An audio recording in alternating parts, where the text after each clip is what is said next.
Peter Falk wasn't born into stardom. He was born into a fight.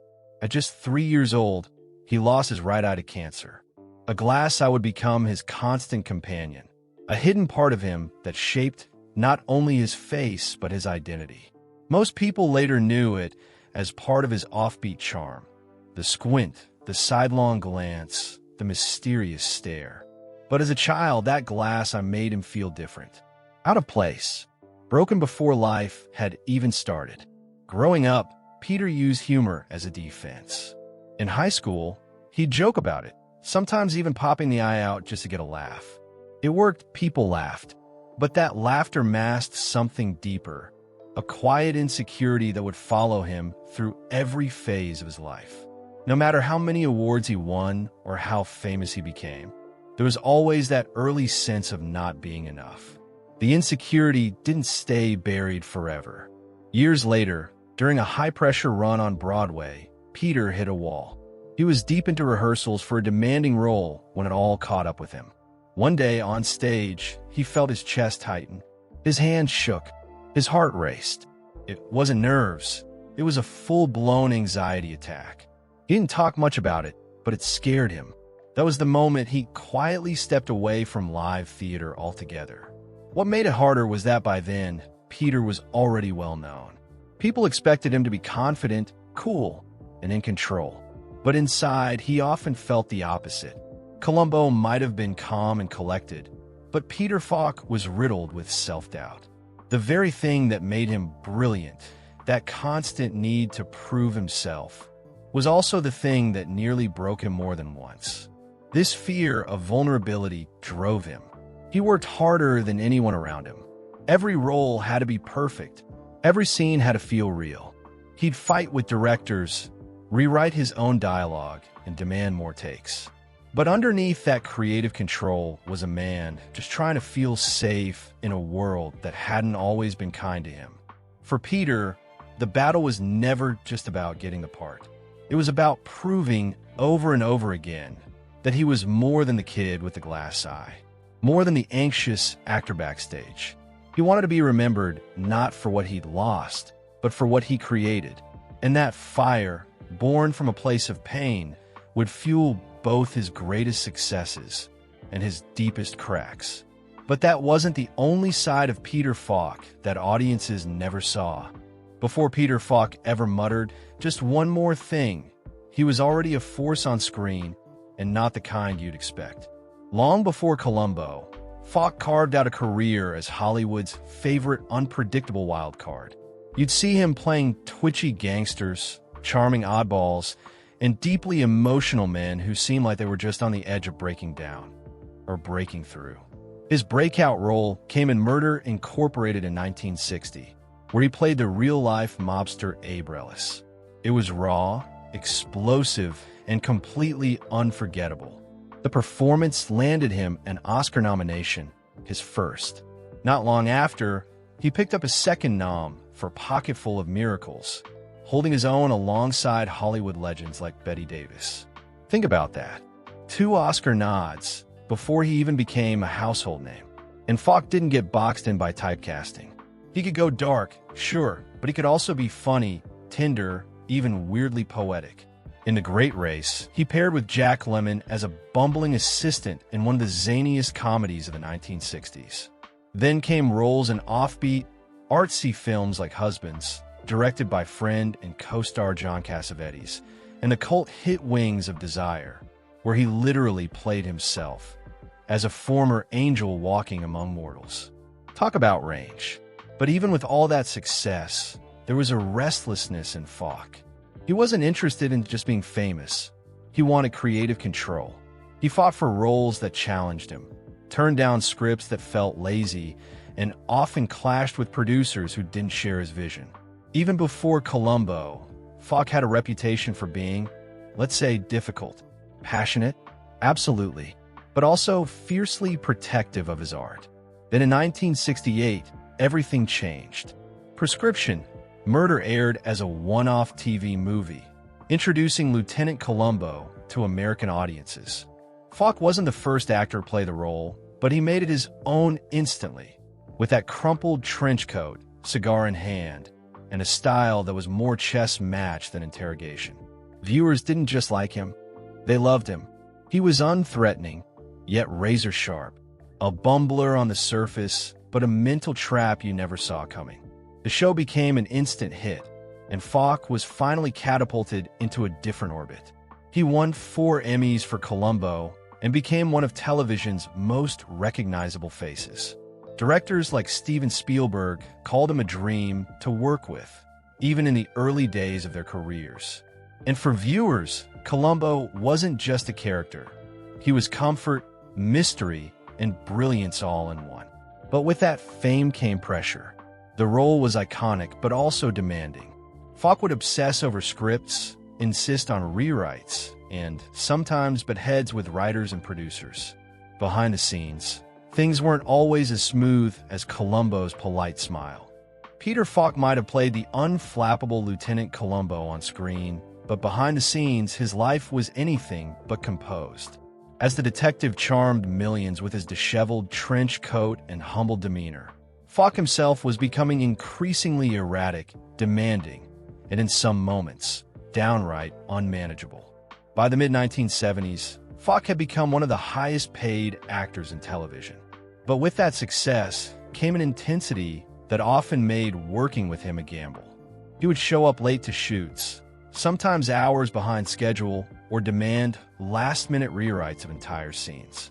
And when things didn't go his way, the same quiet man who politely trapped killers on screen could explode into frustration, walking off set or engaging in verbal brawls with directors and producers. Multiple co-stars and crew members recall that Falk's obsession with perfection frequently clashed with the realities of television production.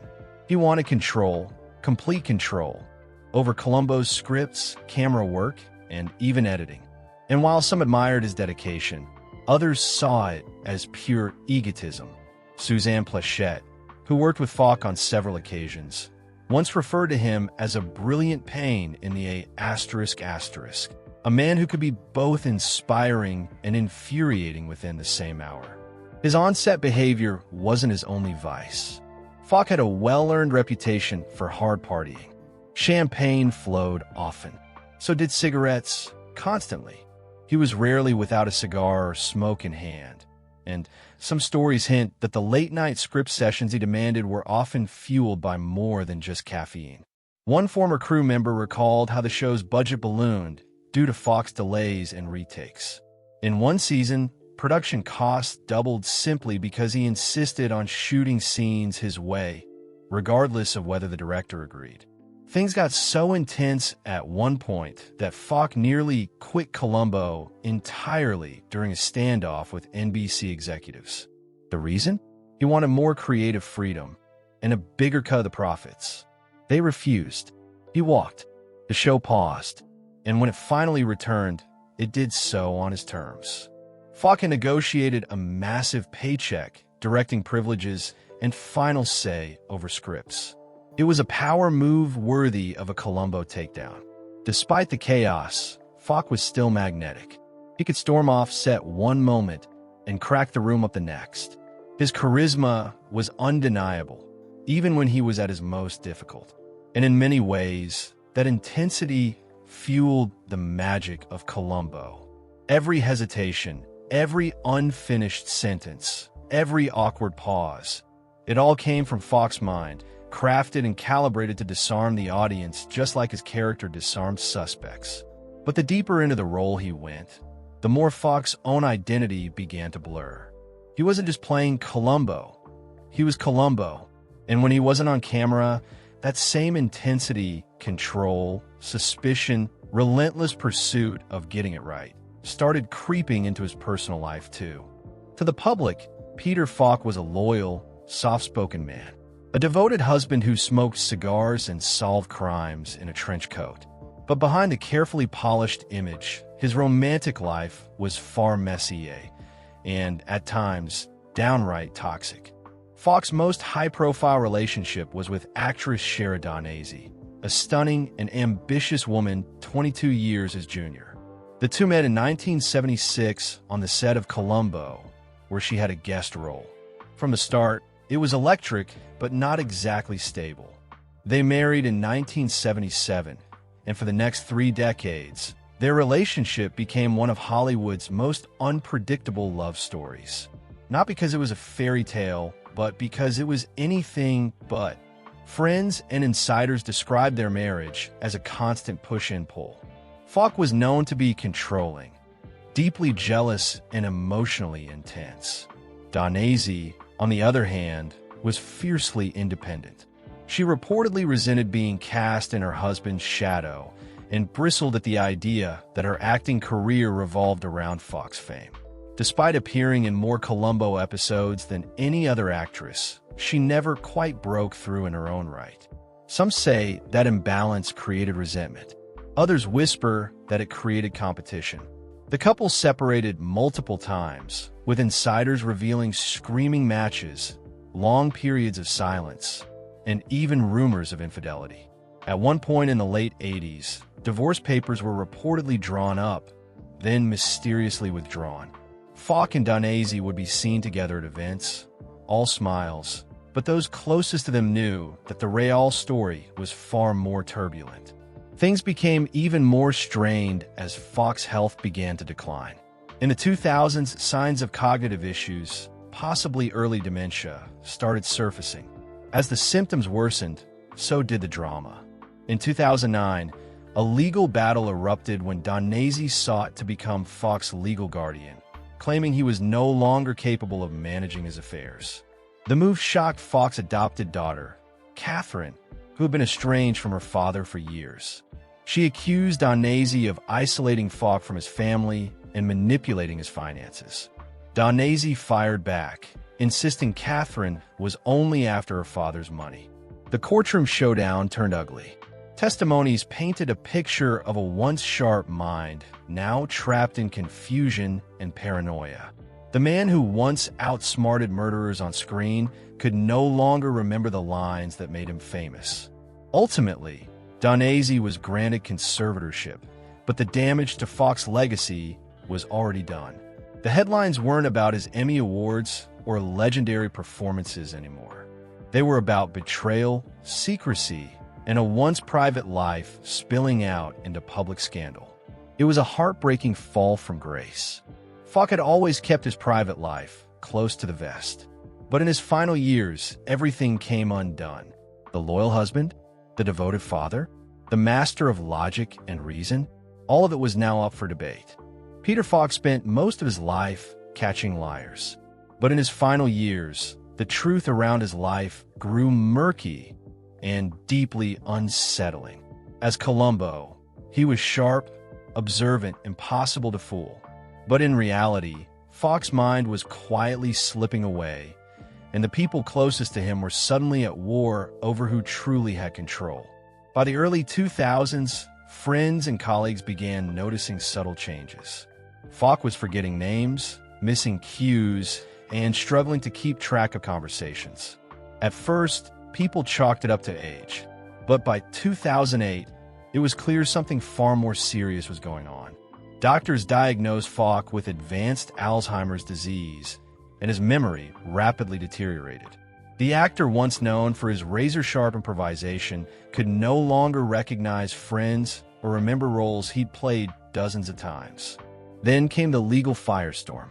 Shara Donese, Falk's second wife, petitioned for conservatorship over her husband, claiming his condition had rendered him incapable of managing even basic decisions.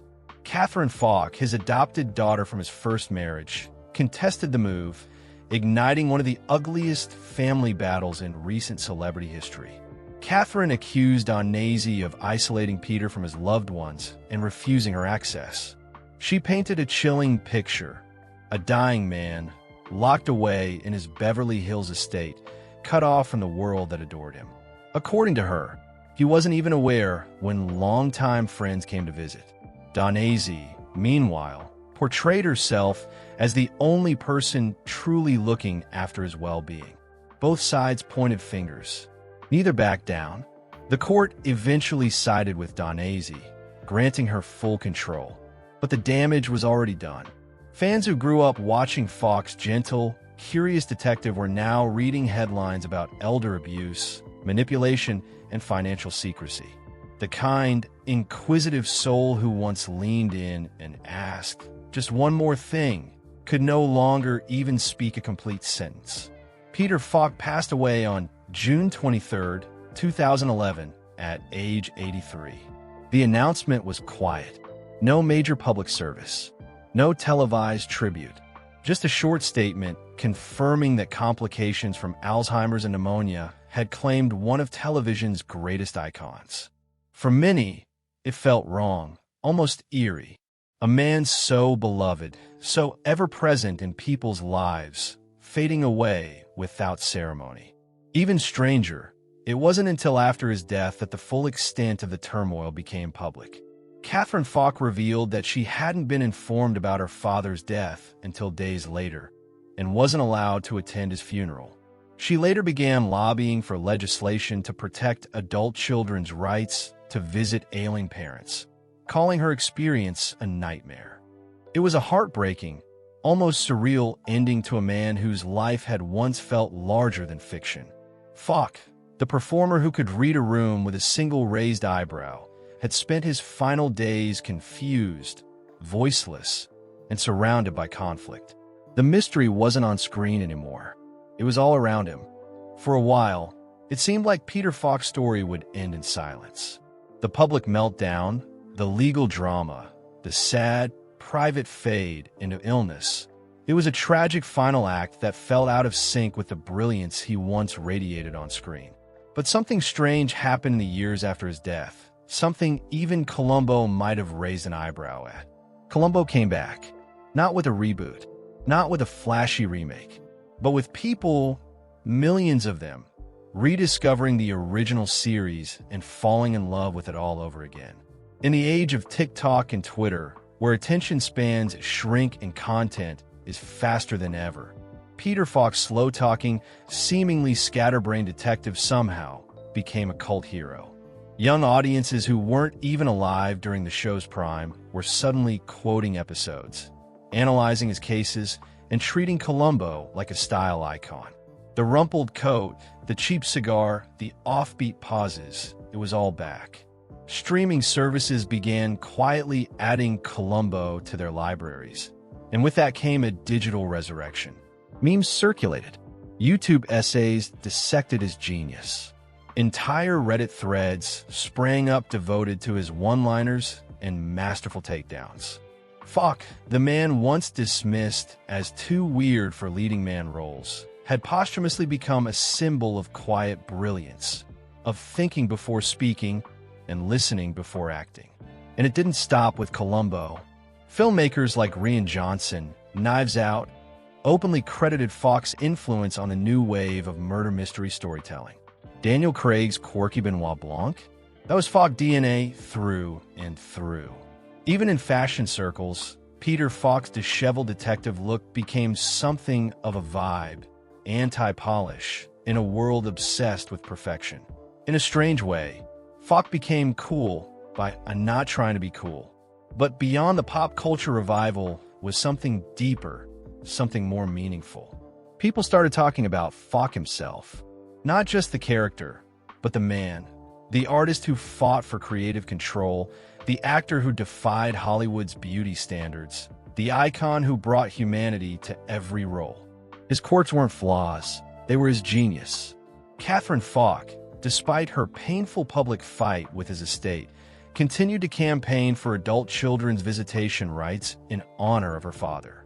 And fans, many of whom felt robbed of a proper goodbye, created their own memorials, fan art, retrospectives, podcast tributes. In their own way, they gave Falk the send-off he never got in real life. Maybe that's the final twist. Peter Falk spent decades playing a man who always looked lost, only to turn out to be the smartest guy in the room. And now, years after his death, the world finally sees the full picture. Not just the detective, but the fighter, the creator, the flawed but fascinating human being behind the glass eye.